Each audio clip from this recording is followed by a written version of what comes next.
তাহসিন রিয়াজ, আপনার কাছ থেকে জানতে চাই, যেটির কথা বলছিলেন শেষে, যে অতি পাওয়ারফুল হয়ে গেলে সেখানে সরকার পরিচালনার ক্ষেত্রেও তো খানিকটা প্রবলেম হতে পারে। যদি সরকার প্রবলেম নাই, ওইখানে স্বৈরাচারী হওয়ার পথ বন্ধ হয়ে যায়।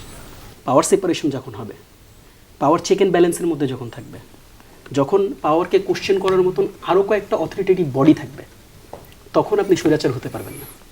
আপনি বিগত 16 বছর খেয়াল করে দেখেন, এই জিনিসগুলো ছিল না। রাষ্ট্রের যতগুলো স্বাধীন নিয়ামক প্রতিষ্ঠান ছিল, কমিশন ছিল, এই প্রত্যেকটা কমিশনগুলোকে দলীয়করণ করা হয়েছিল। যেমনভাবে মানবাধিকার কমিশন, যেমনভাবে দুর্নীতি দমন কমিশন, যেমনভাবে নির্বাচন commission and others. And same goes to, আপনি খেয়াল করে দেখেন, একদম সিমিলার অ্যাজ ইট ইজ বিচার বিভাগ। বিচার বিভাগে আপনি খেয়াল করে দেখবেন, হাসিনা সরকারের শেষের দিকে আপনি দেখবেন যে বিচারপতি যাকে বিদেশ পাঠায় দেওয়া হলো জোর করে, একটা চিঠি দিয়ে, পাগল সাব্যস্ত করে, মানে this is how it was moving. এবং আমরা ঠিক ওই জায়গাটাতে ফিরে যাচ্ছি, হয় না? যেমন আমি একটা ছোট্ট এক্সাম্পল দিই। এক্সাম্পলটা হচ্ছে, ধরেন আপনি নতুন সফটওয়্যার ইনস্টল করবেন, তো নতুন সফটওয়্যার ইনস্টল করতে যখন আপনি ফোনে যান, তাহলে কি আপনি কি মানে আবার 1 থেকে 1-এ ফিরে যান, 10 থেকে আপনি 11-তে যান? এখন কেউ যদি যুক্তি দেয় যে 11-তে যাওয়ার আগে আমাকে 1-এ ফিরে যেতে হবে, এটা তো ভাই যুক্তি না, এটা আপনার ছেলে খেলা। এবার দেখেন দ্বিচারিতাটা কোথায়, মানে কোথায়। আমি এর আগেও বলছিলাম যে আপনি সকালবেলা বললেন এক কথা, বিকালবেলা আবার বললেন আরেক কথা। 31 দফায় যান। 31 দফা আপনি তো লিখে দেন নাই, স্যার লিখে দেন, আমি কনফার্ম। বিএনপি নিজস্ব 31 দফা, এবং এই 31 দফাটাকে তারা, আমি এর আগেও বলেছি বেশ কয়েকটা জায়গায়, এটা একটা হলি স্ক্রিপ্টের মতন 31 দফা লিটারালি মুখস্থ করানো হয়েছে লোকজনদেরকে। এবং এই 31 দফারই একটা মানে ভার্সন হচ্ছে আপনার যেই কমিটমেন্টগুলো তারা ইলেকশনের আগে তারা করেছে, তাদের ম্যানিফেস্টো। দেখেন 31 দফার 10 নম্বর দফায় কি বলছেন তারা? অধীনস্থ আদালত সমূহের নিয়ন্ত্রণ ও শৃঙ্খলা বিধান সুপ্রিম কোর্টের, নোট করি, সুপ্রিম কোর্টের উপর ন্যস্ত হইবে।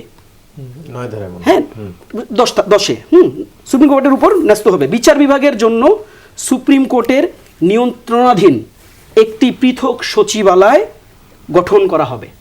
ভাই এই কথাটা কার? এই কথাটা তারা বলছেন, আমরা তো বলে দেই নাই। আমরা বলছি ধরেন রিফর্ম কমিশনের আলোচনায় 31 দফা তো আপনার দফা, এবং আপনারা বলে বেড়াইছেন, আমরা না, আপনারা বলে বেড়াইছেন এটা হলো বাংলাদেশের মানুষের মুক্তির পথ, একমাত্র পথ, যেই পথে গেলে আটলেই কেবল মুক্তি আসবে।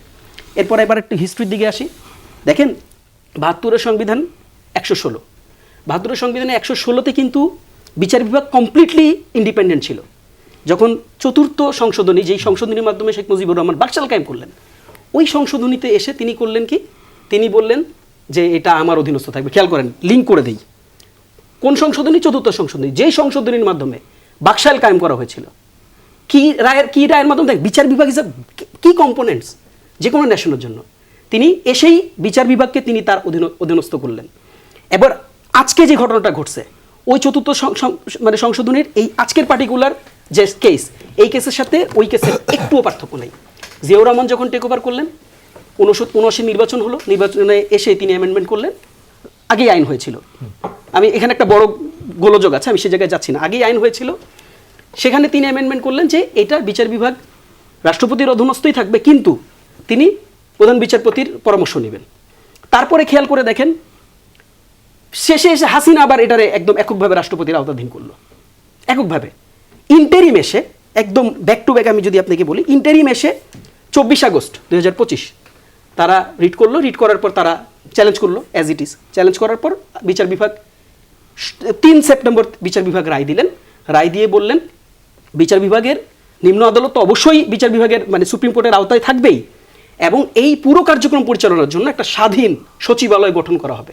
এবং আমি আপনাকে স্মরণ করাই দিই, এই রায়ের পর বর্তমান অ্যাটর্নি জেনারেল, আগের জন্য না, বর্তমান অ্যাটর্নি জেনারেল, হ্যাঁ, এরপর আগের যিনি অ্যাটর্নি জেনারেল ছিলেন 25 সালে, যিনি এখন বর্তমান আইনমন্ত্রী, এবং বিএনপির ম্যাক্সিমাম, একদম নোট অন ইয়ার বলছি, বিএনপির ম্যাক্সিমাম আইনজীবীরা এই কার্যক্রমটাকে ওয়েল অ্যাপ্রিসিয়েট করেছিল এবং এটাকে প্রচণ্ড রকম সাধুবাদ জানিয়েছিল। জানিয়ে তারা বলেছিল যে this is what we want. কিন্তু খেয়াল করে দেখেন, এই যে ক্ষমতা, মানে এককেন্দ্রিকতা, খেয়াল করে, আমি একটু সময় নেই ভাই, আমাকে সময় একটু দেন বাড়ায়া। এককেন্দ্রিকতা আমি একটু জাস্ট একটু অল্প করে বলি। এই এককেন্দ্রিকতার কারণে আপনি সেখান থেকে বেরিয়ে আসলেন। এখন প্রবলেমটা কোথায় হয়েছে? প্রবলেমটা হয়েছে, খেয়াল করে দেখেন, এখন বিচারপতি নিয়োগ দিবে কে? বিচারপতি নিয়োগ দিবে রাষ্ট্রপতি। রাষ্ট্রপতি দিবে তো। আচ্ছা, জি। বাকি নিচের যারা আছেন, লেয়ারের নিচের যারা আছেন, এই লেয়ারের নিচেরদেরকে নিয়োগ দিবেন কে? রাষ্ট্রপতি দিবেন। কার পরামর্শ দিবেন? প্রধান বিচারপতির পরামর্শ দিবেন। কিন্তু রাষ্ট্রপতি কার পরামর্শে এই কাজটা করবেন?